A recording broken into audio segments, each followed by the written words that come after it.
ka ba sa mga nagbabalak bumili ng bahay? Yung tipong ready for viewing na at nakaset ka na for ocular inspection?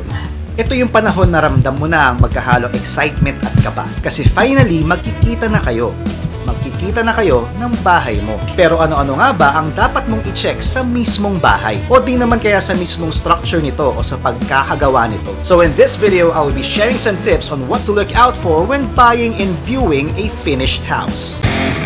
By the way, what I will be talking about will be more on second-hand or pre-owned houses. Or in more intimate terms, pre-love. Kasi normally, for newly constructed houses, there won't be that much of an issue. Pero panoorin mo pa rin ito kasi it still applies sa kahit anong bahay na gusto mong bilhin.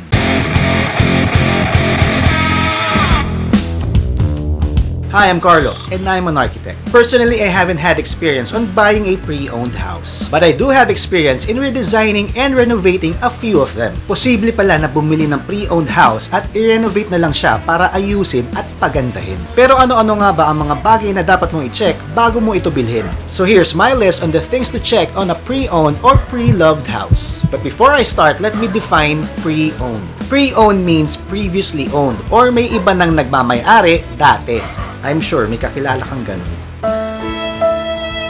Some may term this as second-hand, third-hand, fourth-hand. Parang yung kaibigan mong pinagpapasapasahan. Ouch. Anyway, this list may also be for RFO units or ready for occupancy units. Like what I said earlier, normally for newly constructed houses, wala ka pang makikitang defect or any issues with the property. And usually, sagot na ni seller yan kung meron mang itong defect or damage before ito i-turn over sa'yo. But still, you may want to watch this video until the end. Kasi this would still be very helpful lalo na kung balak mo nang bilhin ang bahay. So anyway, let's do this. Number 1, check the water faucets or gripo. Subukan mong buksan ang mga gripo ng tubig kung may tubig bang lumalabas. At kung may tubig naman, tingnan mo kung marumi ba ito o malinis. At kung madumi man ang tubig, orasan mo kung ito ba ay panandalian lamang o tatagal. At kung ito naman ay tumagal at tuloy-tuloy ang maduming tubig na lumalabas, maaaring may problema ito sa water filtering system ng bahay. At kung wala namang water filter system ang bahay, tsak na may problema ito sa mismong tubo nito. Kaya dapat mo itong ipacheck o ipaayos. Either sa tubero o sa contractor na gumawa ng bahay. Tingnan mo na din kung ang mga gripo ba ay tumutulog kahit na nakasarado ito. Number 2, check out the electrical power outlets and the lighting switches. Bago mo i-check ang ilaw at kuryente, make sure na naka-on ang main switch sa panel board ng bahay. Sa panel board nakakonekta ang mga electrical circuits or ang mga wires na dumadaloy sa buong bahay. Subukan mong magsaksak ng charger or kahit anong electrical device sa mga outlet just to make sure kung may dumadaloy nga bang kuryente dito. Subukan mo namang i-on ang lahat ng ilaw sa bahay para malaman mo kung gumagana nga ba ang mga ilaw nito. Kung sa pag-on mo ng ilaw ay magkaroon ng konting flicker or pagkislap, ito ay maaaring dahil sa grounded ang mga wires nito or pwede rin na sa mismong bulb. Hindi ito katulad ng spark na inaasam-asam mo sa crush mo. Maaari mo itong ipacheck sa electrician kung sa tingin mo ito ay malubhana. Bonus tip. Bilangin at i-check mo na din ang dami ng power outlets na meron sa mga kwarto. I-check mo na din kung tama ba ang location nito o kung kinakailangan mo ba itong ilipat o dagdagan depende sa mga appliances na plano mong gamitin sa bahay. Number 3. Check for obvious defects like cracks or water leaks. If there is an existing water leak sa bahay, it will leave a stain on either the ceiling, the walls, or even the floor. If you notice this on the house, you better have it checked. Mahirap kalaban ang water leak. Water is a fluid material. It can flow freely to any hole or crack sa bahay. It may have originated sa water pipes. Pwede din naman na sa mismong bubong ng bahay dahil may butas or siwang ito. O pwede din naman galing sa lupa. Pwede din kasing mangyari na binaha ito kailan lang. Having this checked and fixed before you move in will make you sleep better at night. As for the cracks, normally it will show on the walls and the floors of the house. If the crack is small or gabuhok lang ang nipis or hairline kung tawagin nila, it is most probably caused by a crack on the finishing of the paint itself. It may have been caused by the climate changes inside the house. Init, lamig, or pwede din na sa application of the paint itself, meaning sa mismong pagkakagawa ng pintura sa pader. But if this is the case, it is very easy to fix. Either papinturahan mo siya ulit dun sa crack mismo o papinturahan mo na ng buo yung buong pader or yung buong kwarto para pantay-pantay ang kulay nito. This one will be up to you to decide as the future owner of the house. Pero I suggest if the painting is really bad, pakulayan mo ng lahat. para mukhang brand new ang bahay mo. So again, small hairline cracks are okay or somewhat acceptable. What you have to watch out for are the bigger cracks on the wall. But first, let me tell you that there are two types of walls that may be installed in your house. One is a dry wall. Dry walls are non-load bearing because it is made of light materials, either plyboard, gypsum board, HardieFlex, or fiber cement boards. And the other type is a solid wall. It is usually made of CHB or concrete hollow blocks. Malalaman mo na gawa sa konkreto ang pader kapag sinubukan mo itong katukin. If the sound is hollow or feeling mo walang laman sa loob, it is definitely a dry wall. But if the sound is solid, this is most definitely made of concrete.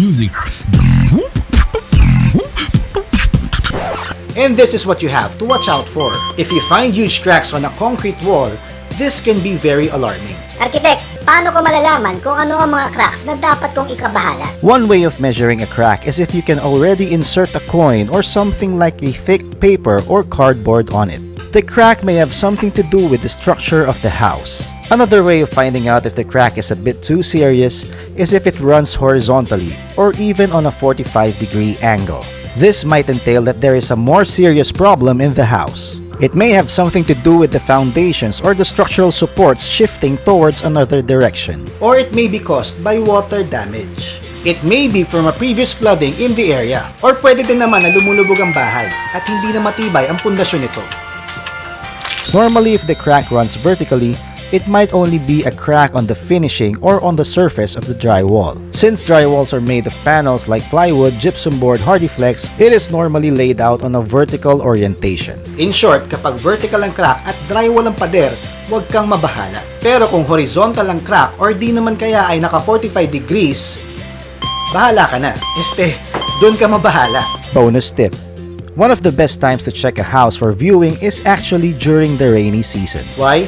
Kasi mas magandang makita mo ang water tightness ng bahay during or after umulan. Water tightness means how sealed the house is from the water outside. Kung meron mang water leak sa bahay, it will definitely manifest itself during the rainy season. Related to this, number 4.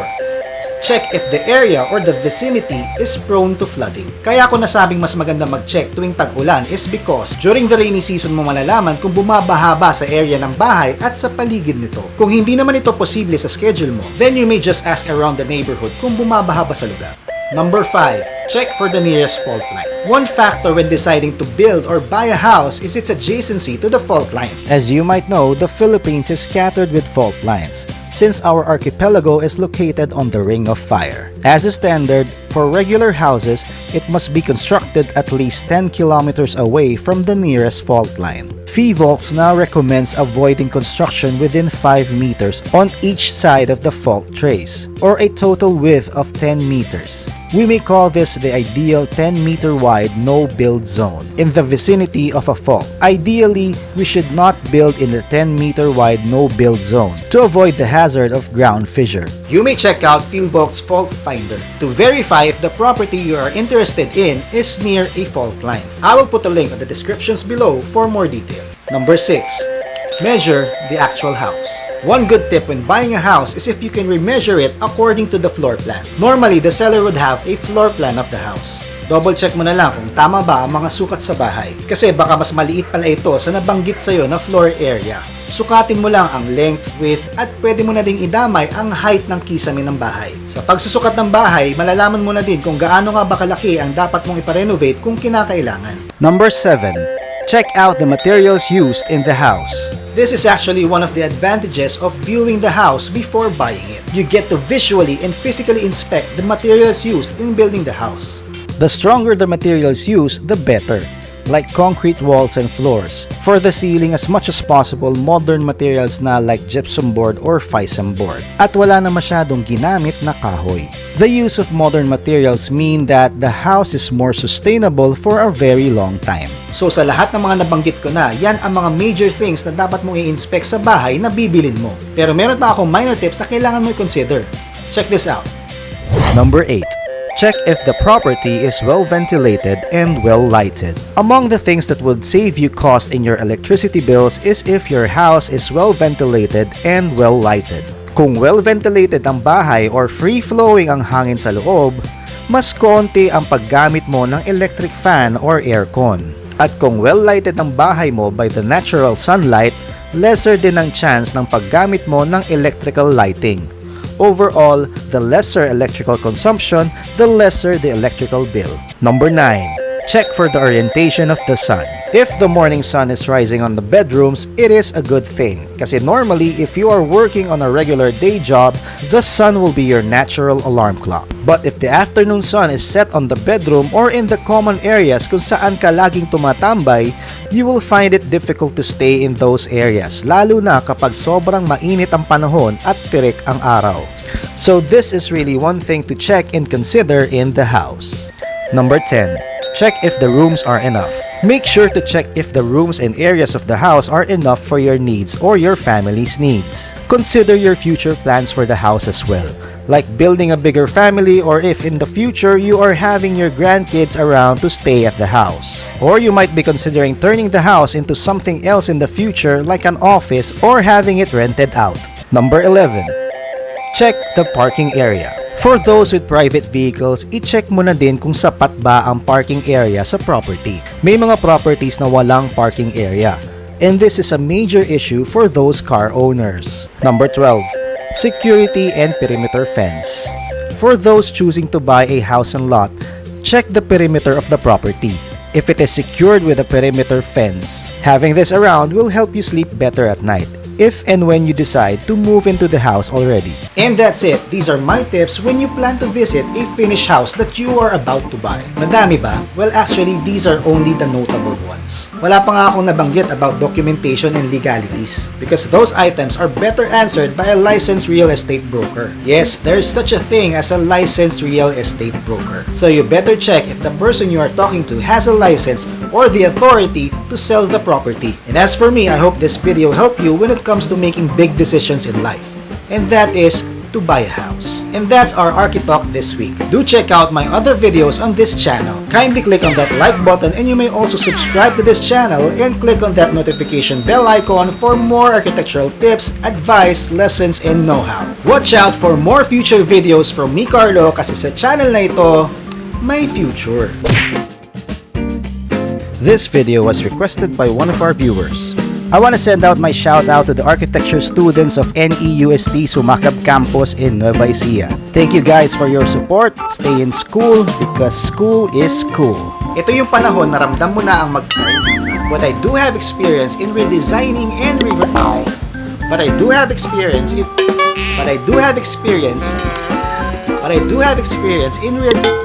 pre-owned means. Para malaman mo kung ito ay maaaring nas. It may be from a previous